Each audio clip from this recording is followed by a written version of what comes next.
গঙ্গাসাগর মেলা। সারা দেশ থেকে হাজার হাজার মানুষ এই মেলাকে কেন্দ্র করে ছুটে আসেন পশ্চিমবঙ্গে। কিন্তু কেন এই গঙ্গাসাগরকে কেন্দ্র করে পূর্ণ অর্জন হয় মানুষের? এই প্রশ্নের পেছনে লুকিয়ে থাকা উত্তরটার কথা জানলে চমকে উঠবেন আপনিও। হুগলি নদী ও বঙ্গোপসাগরের মিলনস্থলে অবস্থিত এই সাগরদ্বীপে হাজার বছর পুরনো এমন এক গল্প লুকিয়ে রয়েছে, যা আপনাদের নিমেষেই পৌঁছে দেবে পৌরাণিক যুগে। একটা ভয়ঙ্কর অভিশাপ এবং তার থেকে বহু কষ্টে মুক্তি পাওয়ার ঘটনা ঘটেছিল এই বঙ্গোপসাগরের বুকে। তাহলে চলুন সাগর মেলার এই পূর্ণতিথিতে আপনাদের সেই কথাই বলি। কলকাতা থেকে 100 কিলোমিটার দূরে অবস্থিত সাগরদ্বীপ। এই সাগরদ্বীপকে কেন্দ্র করেই গড়ে উঠেছে পৃথিবীর দ্বিতীয় বৃহত্তম হিন্দু মেলা গঙ্গাসাগর। গত বছরের হিসেব বলছে প্রায় 1 কোটি মানুষের পদার্পণ ঘটেছিল গঙ্গাসাগরে। কিন্তু কেন প্রতি বছর কাতারে কাতারে মানুষ এই গঙ্গাসাগরে ছুটে আসেন? খেয়াল করে দেখবেন, গঙ্গাসাগরে আসলেই কানে আসে কপিল মুনির আশ্রমের কথা। এই কপিল মুনির জন্যই আজ এতটা বিখ্যাত এই গঙ্গাসাগর। সে আজ থেকে বহু বছর আগেকার কথা। সাগর রাজা সে সময় শুরু করেছিলেন নিজের 100তম অশ্বমেধ যজ্ঞ। এই যজ্ঞে যদি সাগর রাজা সফল হতেন, তবে তিনি চাইলে অনায়াসেই দেবরাজ ইন্দ্রের ইন্দ্রত্ব লোপ করতে পারতেন। তাই এই যজ্ঞকে বানচাল করার জন্য দেবরাজ ইন্দ্র একটা ফন্দি আঁটেন। তিনি এই অশ্বমেধ যজ্ঞের মূল অশ্ব অর্থাৎ ঘোড়াটিকে লুকিয়ে রেখে যান কপিল মুনির আশ্রমের ঠিক পেছনের জমিতে। এদিকে অশ্বের খোঁজ না পেয়ে সাগর রাজা নিজের 60,000 পুত্রকে আদেশ দেন সেই ঘোড়াটিকে খুঁজে আনার জন্য। স্বর্গ মর্ত্য পাতাল সব জায়গা তন্ন তন্ন করে খোঁজার পর অবশেষে সেই খোঁজার খোঁজ মেলে সাগরদ্বীপে অবস্থিত কপিল মুনির আশ্রমে। তবে ইন্দ্র যে ঘোড়াটিকে লুকিয়ে রেখে গিয়েছিল তা জানতেন না কপিল মুনি, কারণ তিনি তখন ধ্যানমগ্ন ছিলেন। এদিকে কপিল মুনির আশ্রমে এই ঘোড়াটির খোঁজ পাওয়ার পর সাগর রাজার 60,000 পুত্র এসে যাচ্ছে তাই করে অপমান করা শুরু করলো ধ্যানমগ্ন কপিল মুনিকে। কিন্তু কপিল মুনি কিছুতেই জবাব দিচ্ছিলেন না। এটি দেখে তারা দৈহিকভাবে উত্তপ্ত করা আরম্ভ করলো কপিল মুনিকে। আর এতেই ঘটল অনর্থ। আচমকাই ধ্যানমগ্ন কপিল মুনি রাগ পুষতে পুষতে চোখ খুলে তাকান।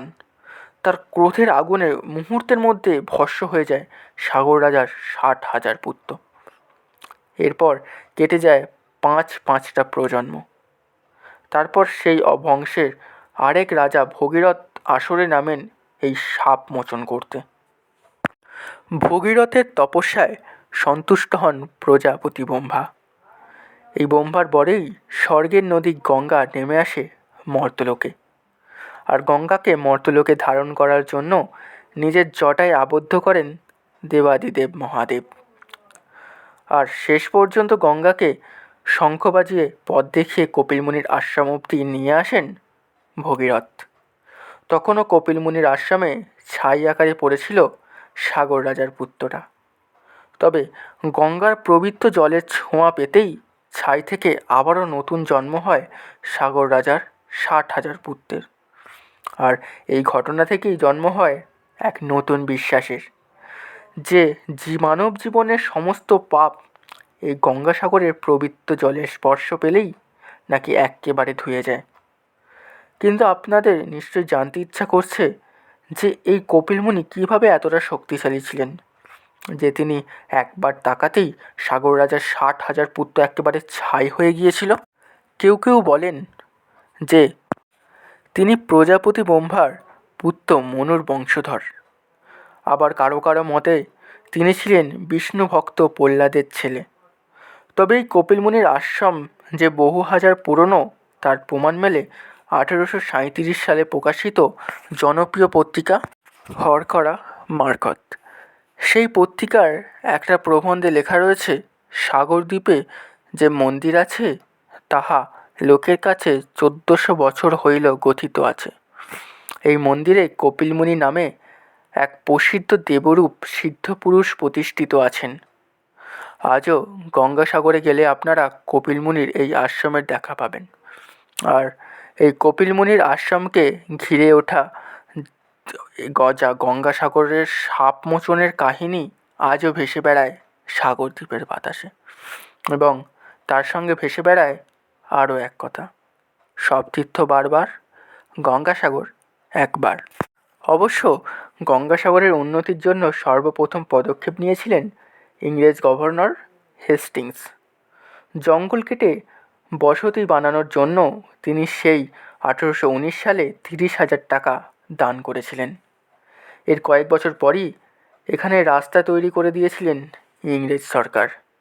এমনকি টেলিগ্রাফের তারও বসেছিল হেস্টিংস সাহেবের তদারকিতে।